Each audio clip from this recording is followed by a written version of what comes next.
story really here is experience versus new talent.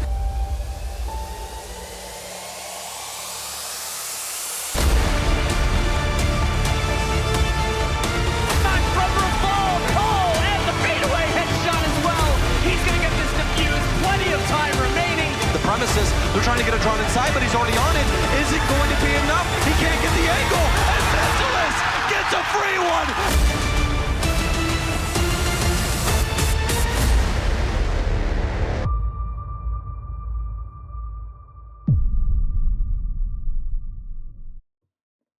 And welcome back, ladies and gentlemen, to EU League. Oh man, I cannot wait for this one. G2 Esports versus Team BDS.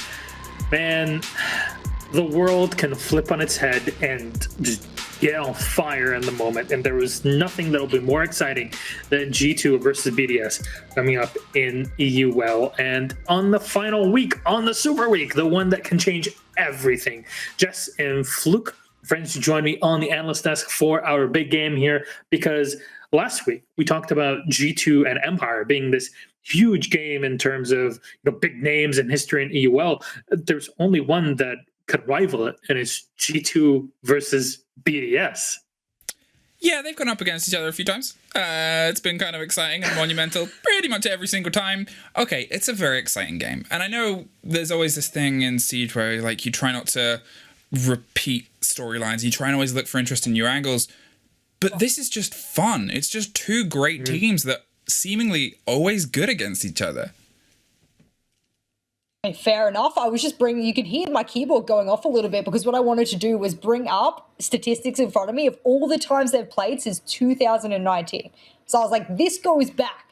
These two teams go back. The last thing I have is DreamHack Montreal in 20. Oh, yes. That was BDS's. You guys remember that? You guys remember that? That was a really cool day where G2 2-0'd, and then conversely, BDS then 2-0'd them. So, boom, revenge from BDS to G2 has been a story since the early days of 2019. So, I'm loving it. It really has been a while, huh? It's almost 2 years since that, well, 1.5 years since then. It's like the world really has changed since 2019. I still cannot wrap my head around it, to be completely honest. So, well, how about we talk about our two rosters? First up is BDS. No two ways around it. Number one in EUL. They unfortunately lost both the November Major and the League Final, but they were in the Grand Final of both of them. So technically, if you ask me, they're still the best in the region. Yeah. I mean, let me just quickly... Oh, yeah. The 4 of their 5 players are the top 4 players for cost in the entire region. They're doing amateur numbers. Amateur numbers. They're doing pretty good. They're BDS. They're one of the few teams that didn't make changes, obviously, coming into this across the world. In that region, it's shown they've still got the same pace and performance they were able to perfect in the previous season. They're having big games, big frags, and big numbers being put up. And obviously, outside of a single loss, they've always generally looked pretty in control of the game and the pace that's put before them. And a win today, I believe, with how the games have gone, guarantees them a top 4 spot, if not maybe even sharper and higher, based on how so many other teams near the top have struggled today to beat that OT and take a clean win. It's looking pretty good for this French side.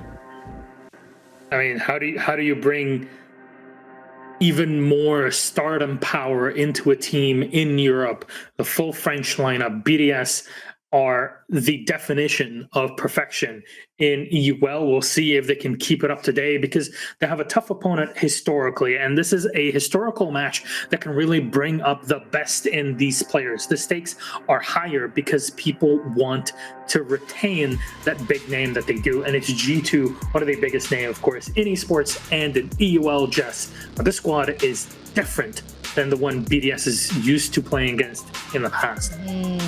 I'm so glad you brought that point up, because that was going to be my next point. This is a brand new G2 that's trying to formulate a brand new identity and is struggling being weighed down by that old identity that we keep bringing up of them historically being one of the best teams in the world, all the way back in the Penta days.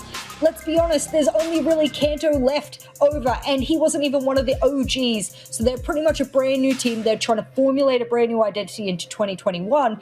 And now that they've got Kayak on side, that is starting to, breathe life into them as a roster. I think all of this team has been proving, I guess, week after week that they can put really good, consistent rounds on the board. My problem has been, if you saw the team stats before, they've been a little bit inconsistent in their wins.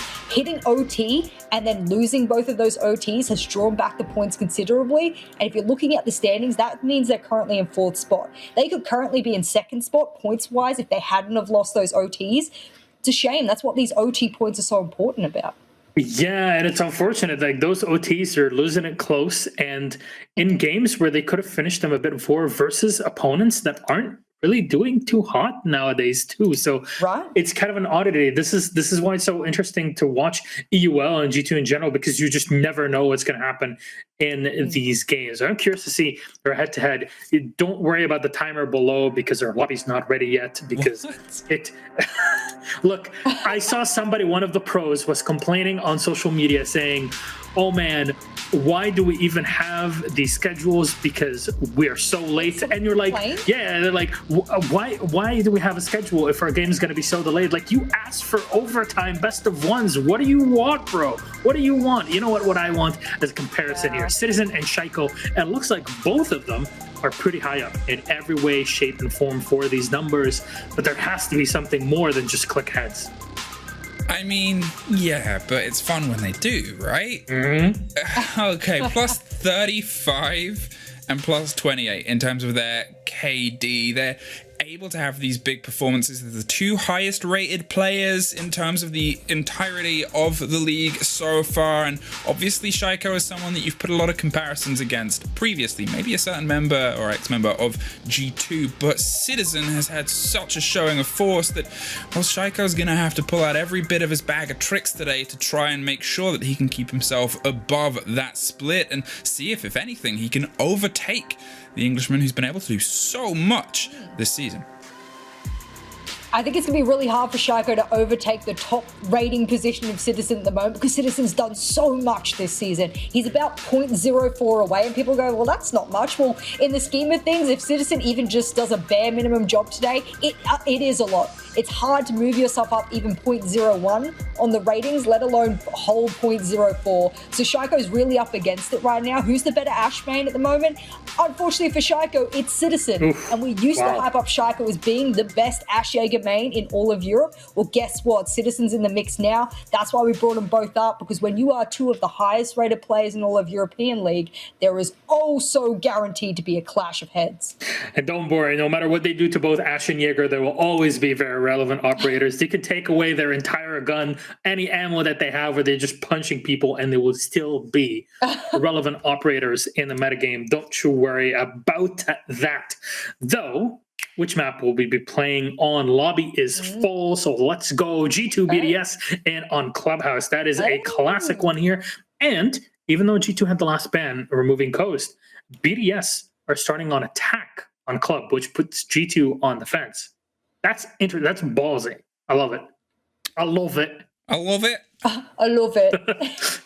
I mean, it's, in terms of obviously how we've seen it this season, we've seen Club a fair bit. It's been a continual thing.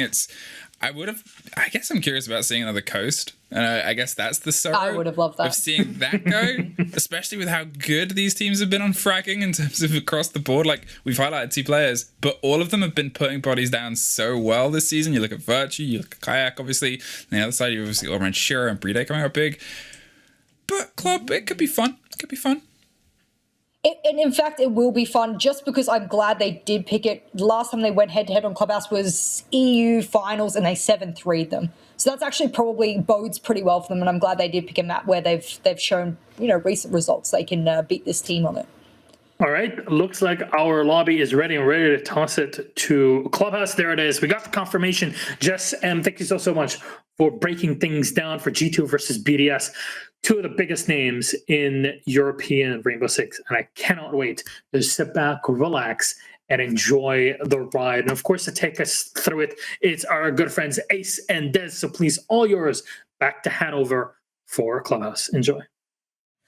Thank you very much, Milos. And needless to say, Ace, this is going to be the game of the season, or one of them, quite possibly. I think at the start of the season, if you'd have said G2 versus BDS, everyone would have gone, wow, But with how things are shaped up, G2 got a bit of work to do, I think, to stack up against a team like BDS. But from what we've seen from them this season, you absolutely can't write them off. The teams themselves are titanic. The Citizen and Shaiko, arguably the two best players that we've got in EUL, and we get to be the little men here to cast it. How about that? I've got to say, Des, I think it is still wow coming into this one. I'm already borderline exhausted from just excitement about this matchup. It's ridiculous. G2 versus BDS. I'm just really hoping at this point that everybody shows up. I want all 10 players inside of this game going absolutely nuts. I want Shaiko and Citizen on 20 kills each. I just want it to be an absolute, just a barn burner. Barn burner, the magic word that we love, meaning it goes all the way through. Almost every single round is played, and given we've had 2 games go to overtime tonight, it feels like we'd be cheated if this one didn't go the distance as well. But let's get into our bans. We are, of course, on Clubhouse, so we're expecting a bit of Hard Breach ban coming out, maybe a Thatcher for feeling a little bit cheeky and sticking a Kai ban behind it. But to kick things off, it's going to be ye old faithful ace. It's going to be Thermite. Thermite going by the wayside now. Will BDS double down and take a second Hard Breach out, or will it be that Thatcher? No, it's going to be the Thatcher, so that is pretty reasonably standard so far. Thermite wouldn't necessarily be too common here on Clubhouse. A Hard Breach would be, but usually Hibana or Maverick, really. The Valkyrie ban comes out next from BDS, which means surely really here on the side of G2, you're thinking already about saying, well, it's got to be a Kaib ban. It's got to come out here. It's really painful to leave that open, unless, of course, you're relying a lot on the Maverick, but it's going to be a smoke ban coming out here. There's something a bit new to think about. When was the last time we saw a smoke ban? Not too often. I mean, it's one of the most picked operators inside of the game, let alone getting banned out. But interesting timing from Citizen. I don't know if that was, and I am joking here, a reaction to the Valkyrie ban. It was like, Valkyrie gets banned out, Citizen's like, nah, I'm done. Nah, I'm out. I'm not playing with it. Get me out. Get me out of here. His Mozzie is still there, of course. So we've seen much more Mozzie from Citizen lately than the Valkyrie days of old. But we are poised at this point. There's Thermite, Thatcher, Valkyrie, Smoke. So Smoke being certainly the standout difference there to what we might normally expect. I think that's going to be an interesting change because it changes a few bomb sites. I'm thinking particularly about CCTV and Cache. We've already seen a difficulty in defending CCTV and Cache, and that's with smoke canisters in pocket that can be launched from Cache over into that default plant spot by the server stack. That's not going to be possible anymore, so it might just encourage a few more nitros to be brought along as an option for trying to prevent that plant going down. I think this could really shape a few of the lineups that we might normally see. Absolutely, and I was just looking through kind of the history actually for BDS and seeing how often they'll play smoke, and it's pretty much all the time, to be honest with you. Like, Breday's the one who sits on that, as we all know how nutty he can be with the SMG, whereas you look at the other side for G2, barely play it. They much prefer things like the Mute being brought along in their lineups, and whilst they have played smoke from time to time, it's definitely not a staple in their lineups. So this feels like a big target ban coming in towards Breeday here. Maybe try and make him sweat a little bit. My only real concern here is you probably know he's going to sit on something else wielding an SMG. I'm thinking a Mute there might get brought out, but of course, we'll wait for the second half to see how that shapes up, because to begin with, it's going to be G2 starting off on the defense, and of all places to start, it's going to be Gym and Bedroom Ace. It is going to be Gym and Bedroom. Now, I'd love to give you some good news, Des, but for G2, it looks a little bit bleak coming in. BDS, they've played Clubhouse twice. They've won it twice. G2 played it twice, won it once, so they're 50-50. But if we have a look at Gym and Bedroom specifically, on the attack, we've got BDS have attacked 4 times onto this site. They've won it 3 times, Des. They've got a 75% win record there. Looking on the side of G2, it's a 50-50 defense. So coming in, the numbers would suggest that BDS could have themselves B2, the new mega super team B2. Can you imagine BDS coming in here? They have got themselves at least an advantage in the numbers on paper, but there's one important thing to remember, Des, and that's Siege is not played on paper. It is absolutely not, mate. It is played inside the server where it can come down to stats every day of the week. But if you start looking at who can hit headshots, that ultimately turns into the decider of who walks away the victor. We saw that in the last map, realistically, looking between Virtus Pro and Kavana. And although it played out to VP having yet another overtime loss, often it would come down to those really scrappy gunfights. Who was hitting the heads? And often it was Pasha, but clearly not quite often enough to collect the win for them. But we'll see how it shapes up here, whether or not it's Shaiko or Citizen that go big, or if there is yet an unsung hero waiting to make himself known here on Clubhouse. 30 seconds in then, we've got Uno just feeding information feverishly back into his team there from the heartbeat scanner, but the majority of the BDS push is going to focus, as you would expect, over towards CCTV and Cash for the time being. So what you're likely to see from BDS on the attack here is trying to get control initially of CCTV, and the reason that they want to do that is so that Shaiko and other players can play exactly where he is now, along these windows. It's dangerous if you don't clear out CCTV. Now Kanto, he's going to find one onto the Zafir of Alems to begin with, and that is great early round performance that we haven't seen too regularly out of Kanto so far this stage, Des. In fact, just last week, oh my word, Uno jumps out as well and goes for a firefight, but throws a C4 instead of shooting bullets. And Shaiko's like, what the bloody hell is going on?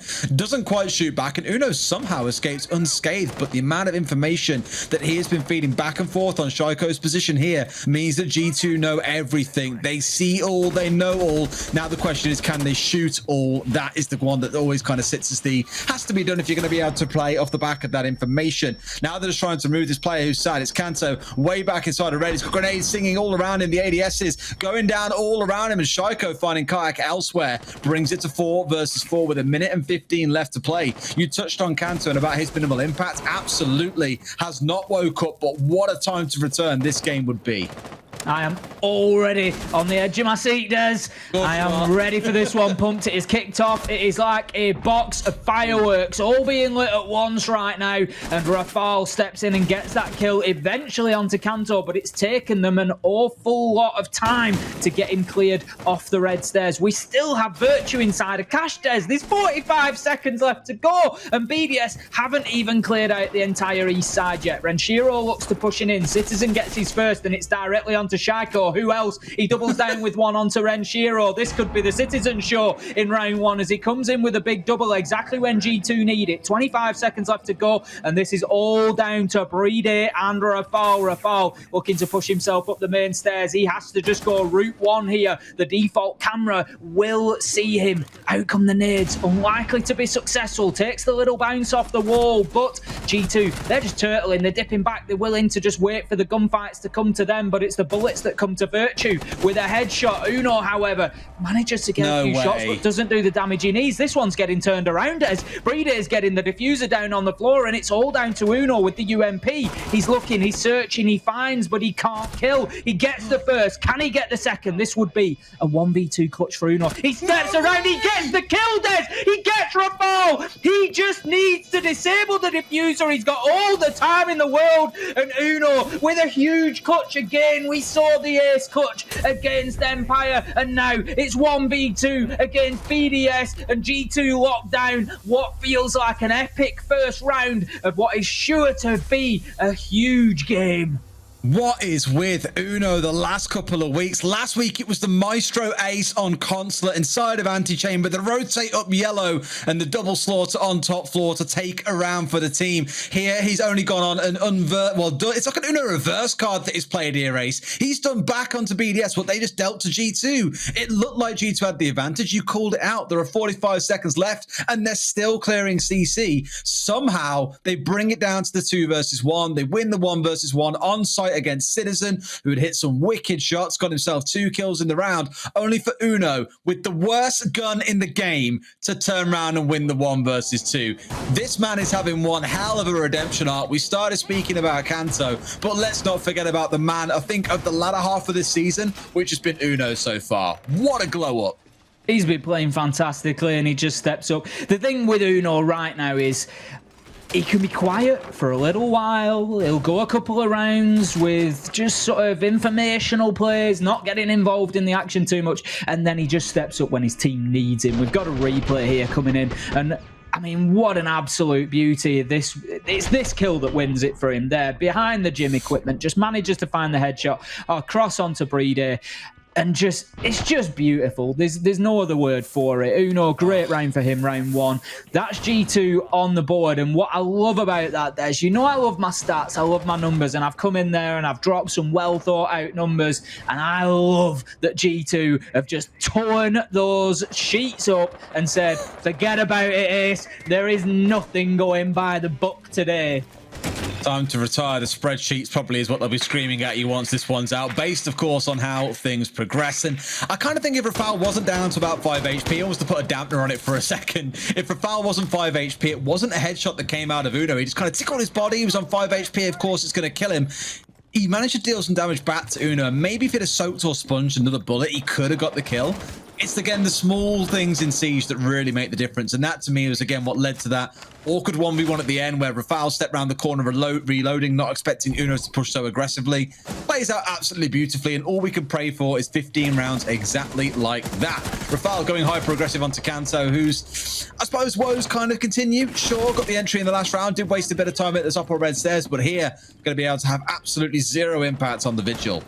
Shut down very quickly this time, and we see G2 pretty quickly just scarpering and getting themselves back down to site, having lost Kanto. 3 out of 4 will be down there. Virtue dips down the blue stairs. He's going to be moving through to the spot behind the generator there, and that is it now. G2, they are in for the duration. 1 minute 30 left to go, so BDS, they've got plenty of time. They've got all the utility they need. Playday on the Hibana, Rafał on the Maverick. They can get the hatches open. They can apply pressure from multiple angles, which is what we know is such a key when assaulting onto Church and Arsenal. And the vertical pressure is about to start raining in very, very soon. They need to get Renshiro in there with the book to start opening things up.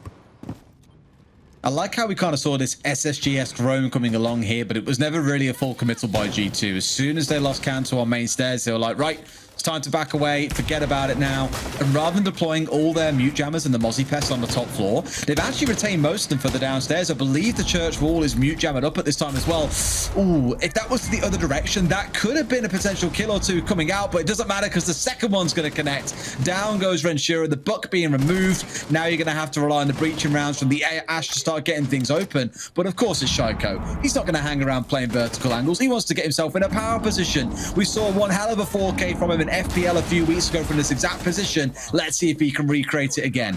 The problem for G2 here is that Kayak and Virtue have taken an inordinate amount of damage, and Uno joins them on that score as well. There's less than 100 HP between the three of them. Elem starts things off. Shaiko just walks into sight and finds a kill onto Uno. It's bookending one that Virtue finds, but Playday now has the freedom to start getting that diffuser down. A couple of seconds and it will be activated. Kayak caught out in the corridor. Rafał with the kill, and that leaves us with the diffuser active on the ground. It's easy for Shaiko to mop Virtue up like a spilt drink, Des, and that is BDS leveling things up. And what bigger signal did we need to show us that we are in for a war?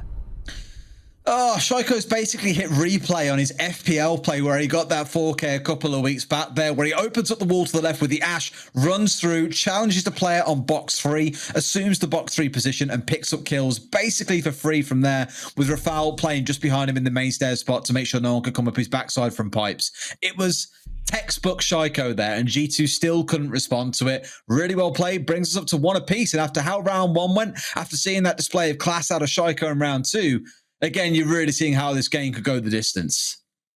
Certainly are. We're going to be heading down to Church and Arsenal once again. So we have to look at this comparatively to round 2 that G2 have just lost. They're going to rinse and repeat. They're going to try to close out this site this time. Last time around, Kanto lost his life very, very early. So they'd applied men to the top floor for the SSG roam. They were trying to just waste time, but within the first minute, it was time for them to dip back to site. They're definitely going to want something more this time, and especially with Kanto playing on the Vigil there, you've got to be careful with it because he only has his scanner, which active at the minute. You can see the white lines there at the edges. It just hides him from drones. So any attacker on the drone, when that scanner is active, they won't be able to see the vigil. They get the same white lines that show that he's within a radius of their drone, but still, you know that you're going in and face checking areas. But the problem with that gadget is, and I say problem lightly, is that it doesn't really support the team. It's not like Jaeger who puts ADSs in sight that burns throwable utility.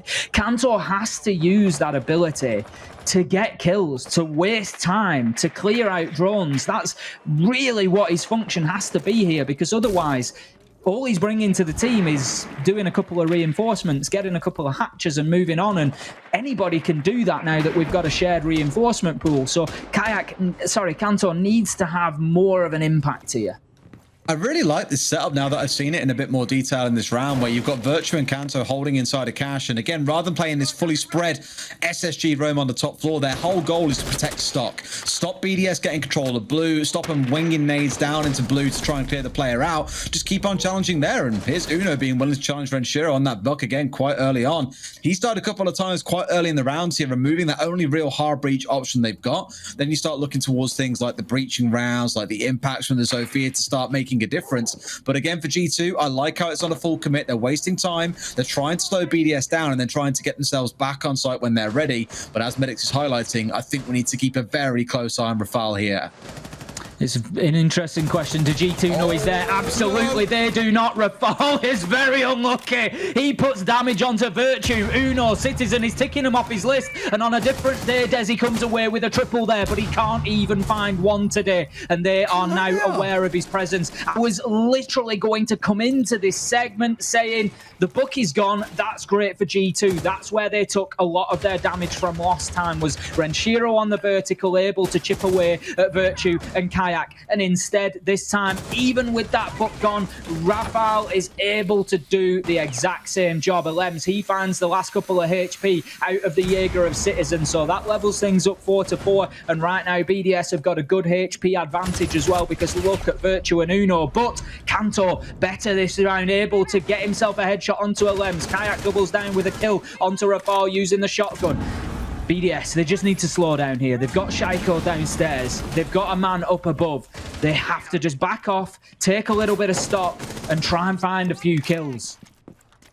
I always look back at this and I imagine Rafal will as well and be kicking himself that he couldn't secure that 3K as they all came back, and it was so beautifully set up. They said, right, last round, we know what they did. They all roamed off site for a short while and then pulled back. They came down through blue. Let's stick a guy inside of dirt. We know that they don't play there, and as soon as we call that they're coming down through blue, you swing, you collect kills, we win the round. And he got such a big spray down. It's one of those really unfortunate moments that you could say if that was Shaiko, that would have been 3 kills to BDS in the round being won. But instead, what we've got here is 3 low health members for the side of G2, Kanto at 75, whatever, being able to hold down and win out on 1 versus 3. Again, so many rounds kind of spin on the dime of an individual play or a mess up. And that one there, I think, was from Rafal whiffing what should have been 3 easy kills.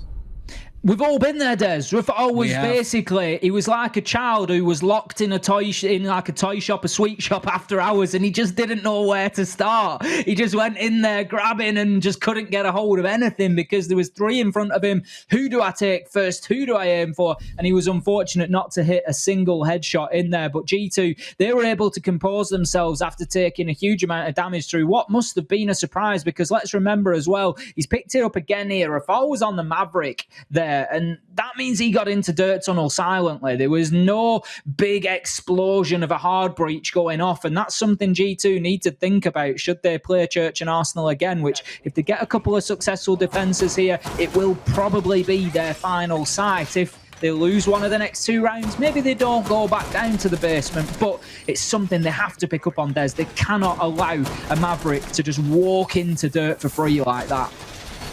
Not it's a big kicker for yourself, or at least requires some kind of hard breach to get in. I didn't see actually if he'd used any of the blowtorch to get through, or if even it was reinforced in the first place, because they didn't reinforce anything looking out towards CC or anything out towards Jacuzzi on the roam upstairs.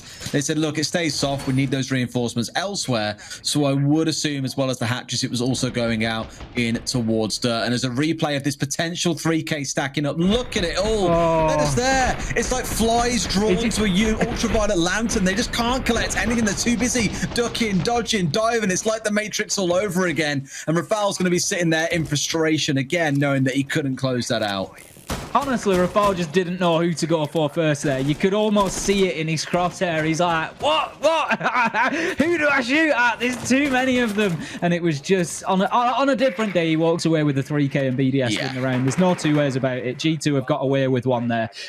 Coming down into sight and being completely unaware of the potential of Dirt there could have cost them dearly. But they managed to turn it around. We head into round 4. We're going to be heading back to CCTV and Cash. It's actually the first time that we've seen it today. Gym and Bedroom was the top 4 site that we have seen back in round 1. So G2, they will be looking to lock this down in a similar fashion. Rafal gets to work early with that Maverick on the East Breach. And I'm sort of glad to see G2 here. I've been questioning it for the last few weeks. I slow down because this could be dangerous. We've got a man on the opposite side here, Uno, taking damage. That's exactly what I was concerned about. As Renshiro comes in with the skeleton key, I thought Uno could well be collateral damage here as he opens up that soft wall, but he does dip away and doesn't take much damage at all. If anything, just a tickling, about 5 HP will be gone. But G2 not really defending the east wall too heavily, Des, and this is something we've been talking about for a little while. It almost doesn't seem to be worth the utility or the effort anymore, because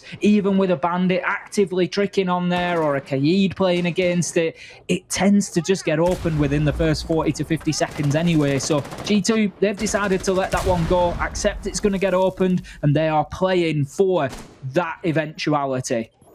It is always the case, and we see it so often these days, is the teams will bring along, say, a Thermite and also an Ace, stick one on either side of the wall, even when it's electrified, accompanied, of course, by EMPs, and there is just no way the Bandit Tricker can deal with it in time. They've had the Habana open up Garage, they've had the Maverick do his work, opening the wall on the breach, and like you say, you aren't going to keep it closed. What a shot from Renshiro, by the way, after a rough couple of rounds so far, onto Uno, who has been all around Clubhouse so far, not just this round, but in every single round, and here comes from the sky. Is it a bird? Is it a plane? No, it's Kanto hitting the deck after he found a single kill. It's a 1-for-1 trade. Kayak down on the deck himself, and a 1 versus 3 now for Virtue to do it all against BDS. And something just tells me that's probably not going to happen, Ace.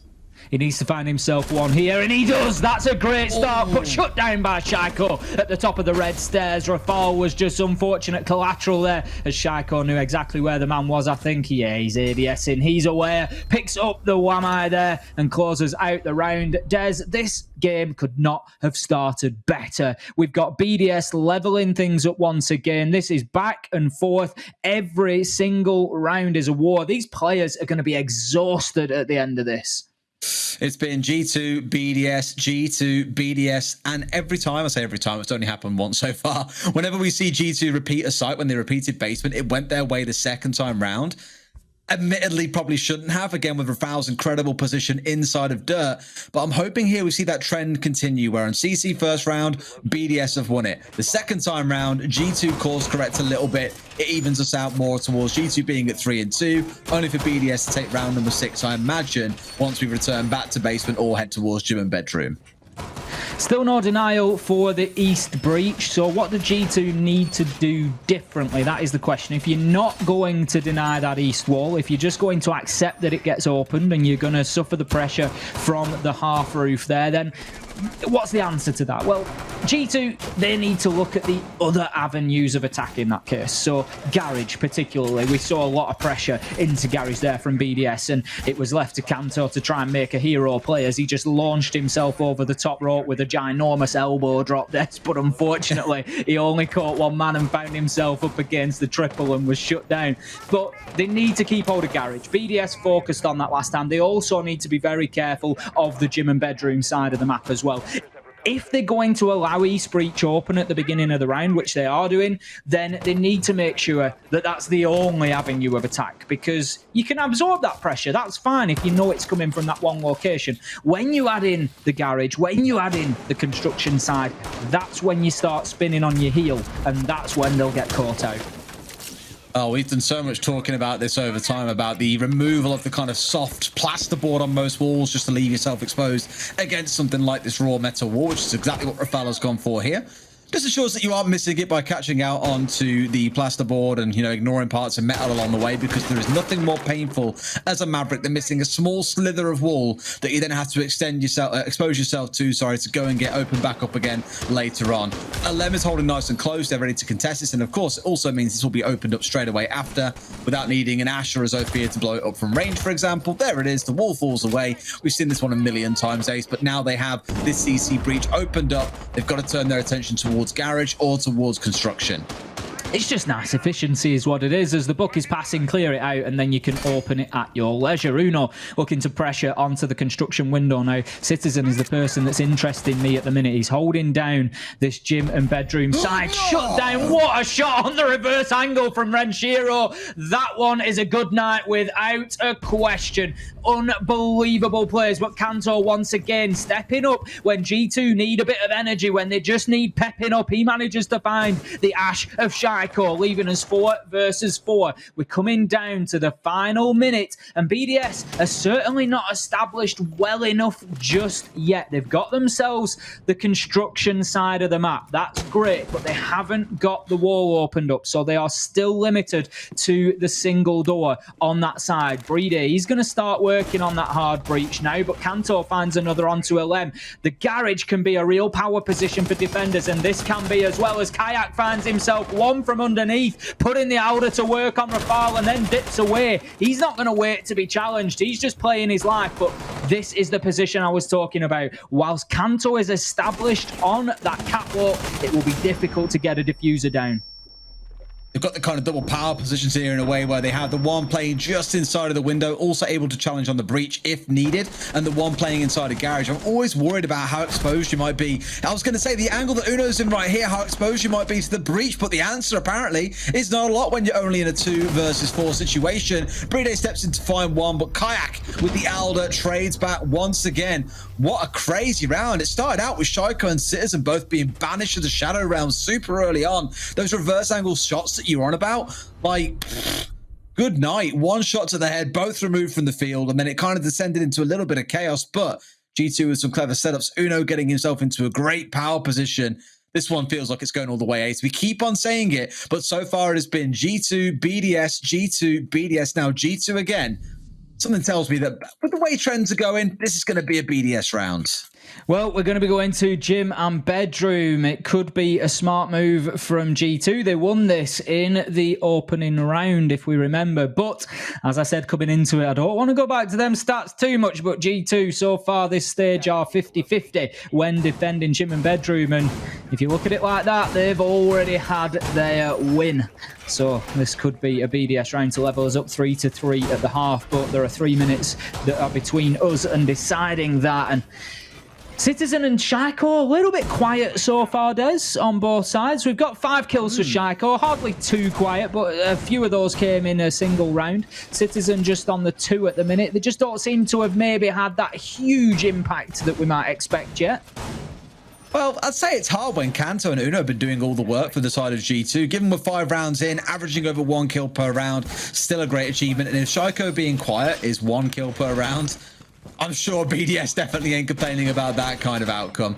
I think here you've got Citizen setting up a couple of bullet holes looking out towards the west, and it is, of course, a gym and bedroom setup. At the minute, there's every single man from G2 hovering out towards east, looking to go for this extended hold.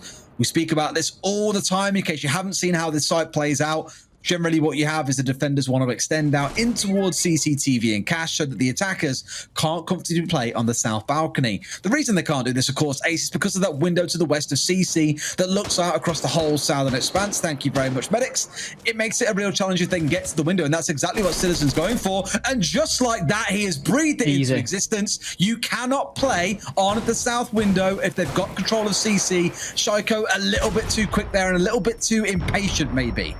That's just a perfect example, Des, there, that you cannot get onto those windows too soon. It is a mistake from BDS. There's no two ways about it. They have to get, as a minimum, the East Breach open. There's no denial on there to prevent them doing it, really. There's potentially a mute jammer, but they've got a Maverick.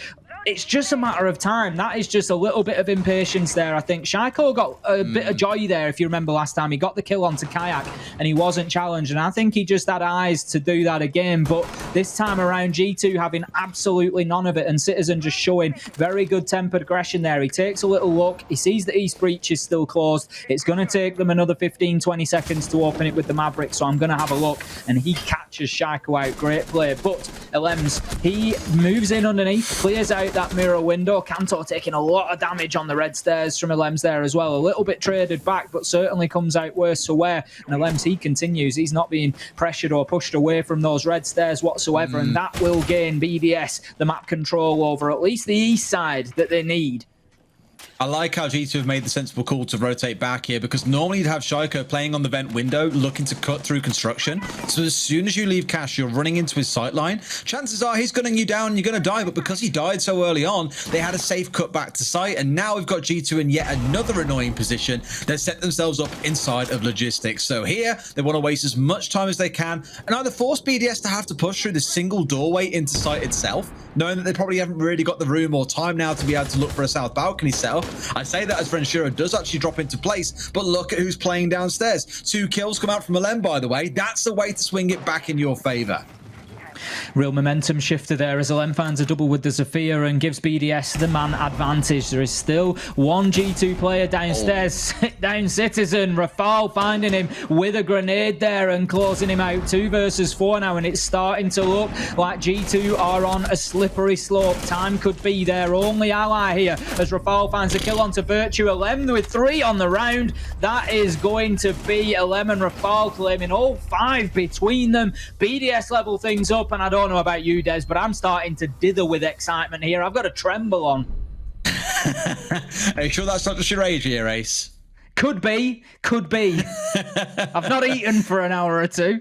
It's a good mix. It's a good mix. We'll find out afterwards exactly what it is. But yeah, it started out exactly as we called it as well. G2 playing it by the book. They just sat there and were quite happily inside of CC, picking up that early kill onto Shaiko. Great. We brought down the Demon King himself. He's off the field. Now we can pull back into logistics. There's 60 seconds to play. We've got 2 men inside here, 2 on site.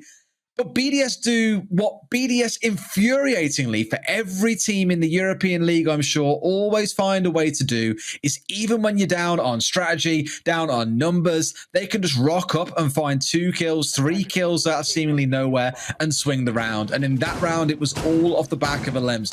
And this is kind of where I think that teams have got a chance to unpick BDS. But it's so hard when they're so good at shooting that when they come for these head-to-head gunfights, they're just better. That's the difficulty. You like you say, you come into a round like that, and you sort of get that.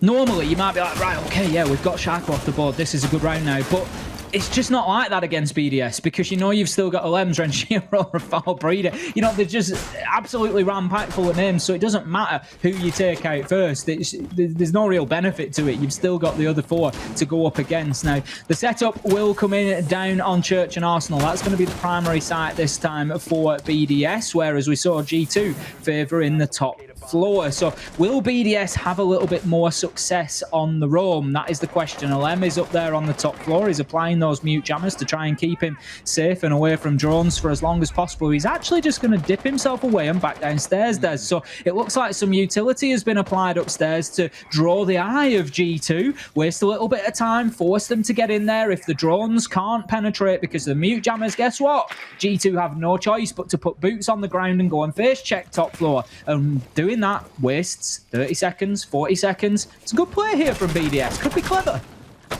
I think at this point, though, even though there's one right above Uno's head, he just doesn't care and he's going to carry on looking towards the site here. I think after a lot of research, G2 will know that BDS are one of the most passive teams on this map. On defense downstairs, you will never see them playing an SSG roam. It's not their vibe at all. You're always going to see Shaiko playing behind Generator. You're more likely than not going to see the Maestro coming through. It's a very passive style of setup that they like to bring out, and there he is playing on the spot I was on about. They always play on site. What they have got here is this real utility-heavy setup, though. The Echo and the Maestro coming out, and a little bit of an early warning system with the Malusi. They're dug in for a war here, Ace.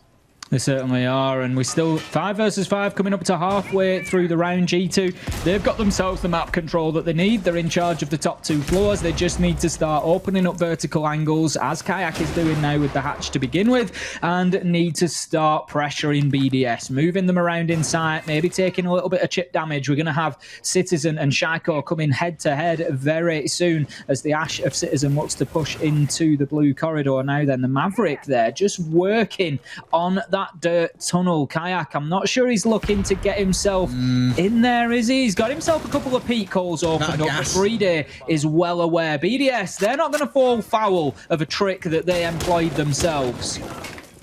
I'm hoping Kayak got it open here because he was at one canister left as he was starting to think about trying to push it up and open in here. I imagine he has got inside just fine, and now he can start moving his way down. Yes, he did. Good stuff. It's open more for the late round rotate. Very commonly, you'll see Kanto do his work inside of the map and then rotate out to push down there because you absolutely don't want your planter pushing down in dirt, it getting stuck inside dirt as they kind of hunker up.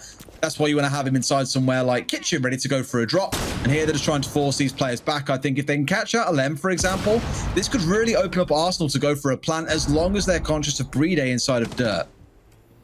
Rafal just zooming round on those echo drones, trying to get any information he can as to where the G2 push is coming from, but this is going to be a last 20-second bloodbath. Playday holds fast inside of the dirt tunnel. Kayak, he's just dumping the explosives into sight at the minute, trying to clear a path, and here comes the challenge. Virtue pushes on, he falls foul of the Outer, but the trade comes in. Kanto and Citizen getting 2 for themselves. 4 versus 3, Kayak starts to get the diffuser down. Des, I don't know which way this is going to go. 2 versus 3, the echo comes in clutch. The Yokai drone finds the plant and closes it out. Easy as that without BDS having to put themselves at any further risk.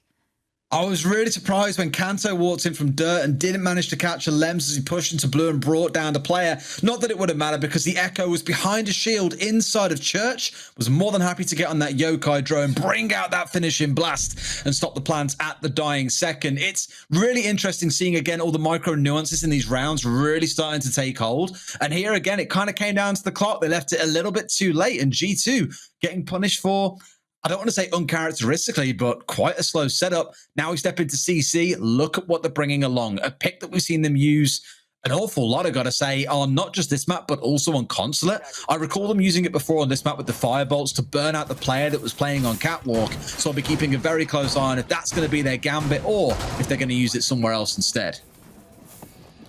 A number of options, as you say, for that Capitao. We do very occasionally see it used to support getting the East Breach open, particularly if you've got a bandit there actively tricking. That's not going to be the case as we don't have one on side. Playday and Rafal bringing along the Mute Jammers and Electroclaws as the wall denial this time around. I'll be interested to see whether any of that utility does get applied to the East Breach, because of course I commented on it with G2. They were choosing to just allow that breach to be open. They accepted it as an inevitability, and they just didn't waste the utility on it. This time, BDS have gone for the Mute Jammer, so it's interesting to see just what difference that causes. Both Electroclaws being applied on the catwalk there, they will electrify the walls that are underneath there. So BDS, they are setting up here, Des, for Garage to be their bastion. I see that, and then I see the Capitao and think, well, there's no Wamai. Can they really deal with this here? Like, I'm concerned that if they get it in the right spot, they can do a lot of damage with that Capitao as long as they catch out the right player, of course. But we'll see, depending on how much they commit to playing inside a garage, as to what the damage will be. I was looking back over some stats. G2 have yet to lose a round on this site when they attack with the Capitao. In fact, they have to lose at all on this map with the Capitao in the lineup. In fact, it has been the exact lineup that you're seeing coming through here a couple of times. They've remained undefeated. So for BDS, they could be the first ones to kind of put a dent in those stats, Ace, and take away what has been so far a very powerful composition.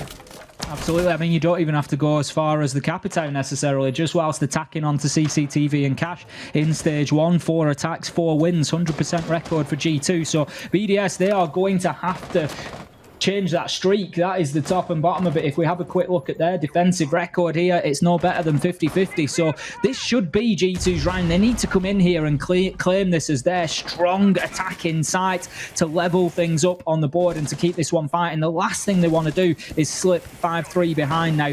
Kayak, he's going to open up the garage there. That's going to allow some ingress outside. Not have to worry about those electroclaws now. They'll be able to move in through there and start thinking about clearing out the catwalk where Rafal, he's got himself positioned on the Kaid. Now, where is the Capitao? And just exactly how is Uno going to support that push? He's down there at garage door and he is ready to use those arrows to try and get them control of the garage catwalk.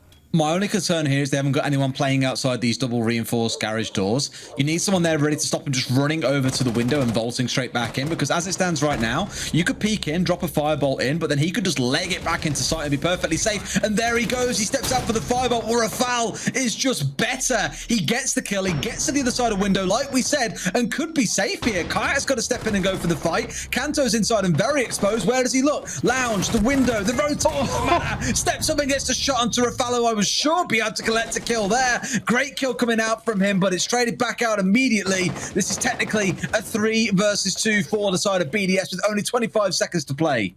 Kayak does have the opportunity to get Kanto up here. He will take it. That leaves Kanto on 20 health and 1 bullet away from death, but still a gun that can be used. Kayak, he takes some damage and just looks to put some pressure on from the garage C4 window. Kayak, he looks to move in. As you say, Des, there is a C4 denial potential underneath, and that's exactly what we see from Playday. Renshiro gets one. Playday finishes off Kanto, and that is going to be a BDS round. They shut down and break that unbeaten streak for G2 here on CCTV and Cash and BDS. They've come to play today, Des. They've come to win.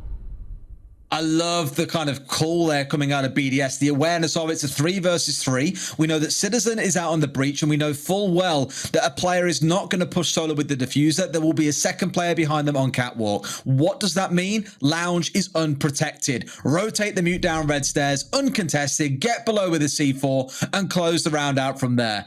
Even if they've missed the kill onto Citizen out on the breach and hadn't managed to kill the second player on catwalk, that round was in the bag because once again, there was no time left. BDS, for a team that normally play hyper passive and always play around sight, somehow are running the clock down for G2 and leaving them with no options left come the end of the round.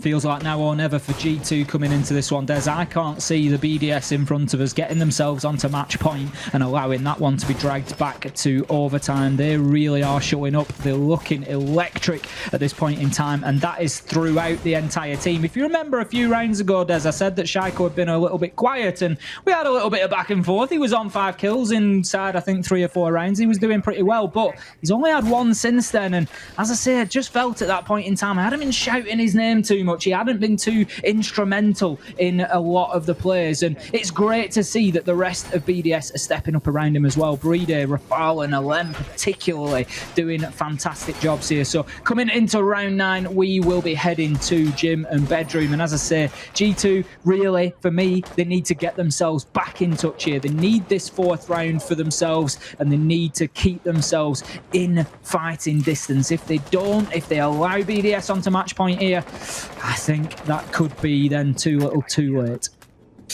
I remember all the way back in EUL Stage 1 how this matchup fared. It was on Clubhouse. We played Cafe in Stage 2, but back in Stage 1, it ended 7-5 to BDS on Clubhouse. And everyone's could have swore it was going to be a draw. But Shaiko, in the dying moment, they were attacking gym and bedroom, came in from Cash, despite Virtue being sat behind a mirror, and it was Alem's pick in the mirror that really set me off on this point. He was sat on the mirror looking inside a construction. I don't know what happened. I think he got distracted by someone on logistics hatch. He turned around at the wrong moment. Shaiko charges through construction from Cash, runs into bedroom, slaughters 2 players, and they win the game 7-5 off the back of that. We've already seen explosive endings to games, and I don't see a way in which this ends 7-3, 7-4 BDS. This is either going to all 12 rounds in normal time, or it's going through to overtime. It absolutely has to for that story to continue the way that it has done all year long.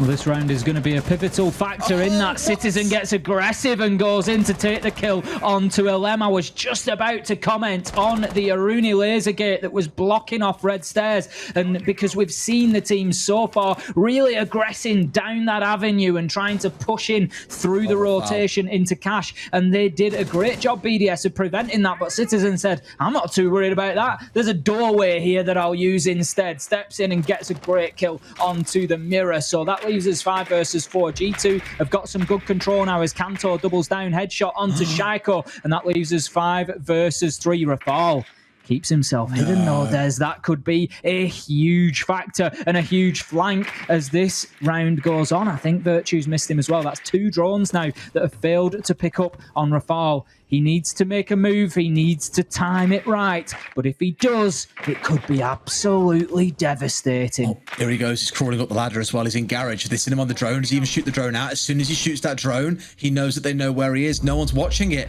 They have no idea that he's here.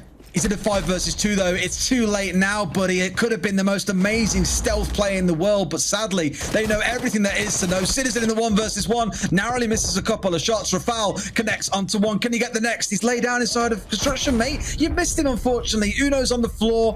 It was setting up to be so beautiful, but the BDS players that were on site, unfortunately, could not hit their shots. But my God, did he have the patience of a saint there? There we go. Essential round for G2, I think. They did not want to be getting themselves into a situation of facing match point. So they managed to keep themselves in touch. Only 1 round in it. 4-5. Des, it's everything we wish for. This is coming down on your birthday, and there's a bicycle-shaped present there. And do you know what you want for your birthday? You wanted a bicycle. It's what you've woken up to, and I'm sure Bruno sat there on his birthday as well and thinking, my God, this is turning into an absolute screamer, because that's all it has been so far. It does sit at a very, very slight 1 round advantage to BDS, but you can see for G2 how all the elements are there for them to bring this one back. That round just then, outside of Rafal, a flawless round coming out. He got a single kill. They showed they can push onto the site. They can collect the kills they need to. If we go and see G2 win this round now, we sit at 5-5. It feels like it's going to be that 3rd overtime in a row for this EUL Playday. Certainly does feel like it's going that way. And honestly, you probably could have predicted it coming in. I looked at the games earlier and I'm looking through thinking, right, who's going to win each of these? And every single one of them was just so difficult to call. I dread to think what's going on with channel points tonight, Des. They're probably all over the place. It must be a nightmare. You give me a good point, actually. I haven't even thought about that. How many channel points are down on this game for either side? If you take a quick look and see, because the social vote was mainly G2, right? You kind of come to expect it with the way it sets up. With this one, it's so close. 51% BDS, 49% G2. So close. And no surprise coming in. There's 50 million points on the line. The 50 million. That's some serious channel points going down. Well, there's 25 million of those going there. We're not going to see those again. Hang on. You see I saw it. Chase? I saw it. Rafal coming across on the Chanka. Now, we haven't seen that for a while. And in fact, if you've been particularly attentive tonight and seen on Twitter or even the Ubisoft website, there has been some designer notes in which Tachanka has got some pretty hefty buffs coming through. But clearly BDS is saying, well, we can see a way in which we can use him in his current form. Let's see what surprise we can do. You're playing around that denial. Part of me starts to think that although Playday isn't the one playing it here, they're missing that denial aspect. Because look at that last round. Playday had no way to stall them out with smokes, for example. No way for Rafal to get on the flank. They just charge forward. I'm kind of hoping here that Rafal has brought this along in an attempt to stall G2 out for a good amount of time. I think you could be right. I mean, interestingly, BDS not bringing along the Echo this time, Des. If we look back to round 7, when BDS successfully defended here, it was all down to the Yokai drones. G2 got themselves superiority in the round with a man advantage and were able to go in and start putting the diffuser down. But as we said, it was a slow G2 attack, which is uncharacteristic, really. And Kayak, as he was trying to get it down, was just stunned out by that Yokai drone. Nice, easy win for BDS. So they've not decided to do that. And I'm a little bit surprised because as much as G2 may then expect that and may try to deal with it, they never really got anywhere near the Echo last time. He sat at the core of this defense and was completely safe. So G2 didn't really have an answer last time around. they're in a spot there. They saw that slightly reinforced wall inside of wall and just think, what's going on there? What are they waiting to play behind here? What are they going to pull out? And I hope by this point they know that there's a Chanker on side. Like, sure, his impact hasn't been felt yet, but let's not forget that he has, 50 seconds of burn time with those 10 rounds that he's got. He could stall out for a long time, and yes, the area isn't huge. You could arguably get away with running through it. Sure, you'd lose a lot of your life for it, but that option is viable if it's required.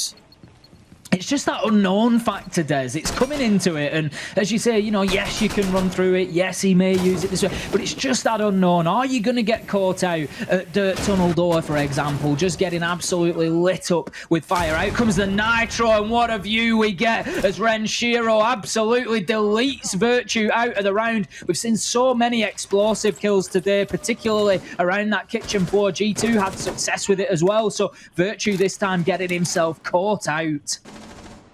I mean, Citizens managed to work his way down to the bottom of main stairs along with a friend in Uno, so the two of them could do what we saw Shaika and Rafal do on the attack, and that start putting some real pressure down on the downstairs. This being said, Citizen changed his tack a little bit here. I think with Virtue getting blown sky high, they need someone up here to be able to contest the verticals, and of course on the Ash, you have those breaching rounds if required. They're getting the hatch opened up if he wants to open many more if he could, but given that, most of the floor has already been destroyed, to be completely honest.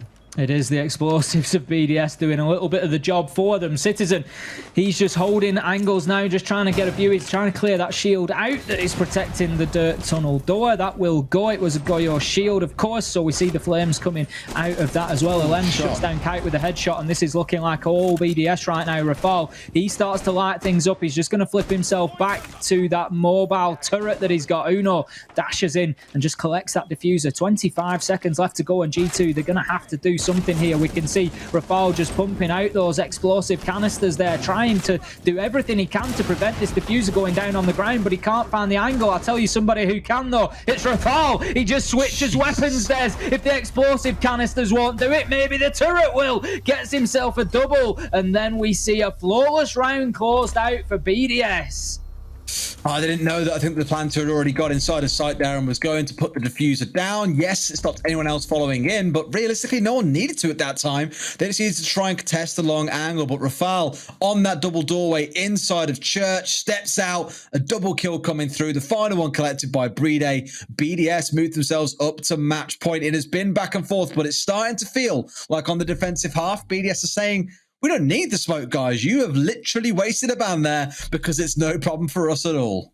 Rafal's having a great game there, 11-6, and just that play on the Tachanka, he was firing in those explosive canisters and then realised he wasn't getting near to the diffuser going down, so he just flipped it over to the turret. You know what? I'll take option B instead then and shut down Uno. Found himself another, and what a great round from him on the Tachanka, showing that every operator inside this game can have its place, can have its usefulness inside of a round, and Tachanka coming in clutch for BDS there. So 6-4 and match point. There are no more mistakes for G2 now. We're heading up to CCTV and Cash once again. We commented last time that G2 have got a great attacking record here. They weren't able to secure the win back in round 8. It was shut down by BDS, even though we saw Kanto get that opening kill onto Alems. I feel that G2, they need that sort of advantage again. They need to get that opener. They need a man advantage, but this time they need to deal with Garage Catwalk better. They lost too many men trying to clear out that area.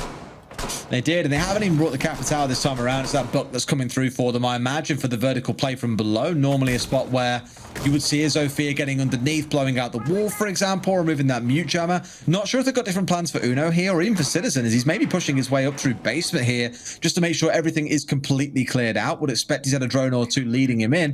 But what did we say about BDS earlier on, Ace? They love playing on site. They're not a super massive roaming team. G2, though, playing it by the book, being super cautious about this and making sure that everywhere is clear before they start thinking about their attack. Oh, you've got to do it. I mean, we saw Rafal with that potential for a big flank, but unfortunately for him, when they were defending Gym and Bedroom, the rest of the team was taken out before he could make his move. But it certainly is something that BDS have got in the locker. You can't ignore it. And G2, they're not going to lose a game that easily. Now, look at this. BDS doubling down inside a garage there. They've got 2 men on the catwalk. They've got the Kaid and they've got the Wamai. Rafal and Elem just looking to lock down that area. It was a focal point for G2 last time around and it wasted an awful lot of time. So BDS, they are certainly looking to do the same here. See how things set up then as well. The Wamai coming out, I think, was meant to be preventative more towards the Capitale, but of course not being on side means that's less of a problem.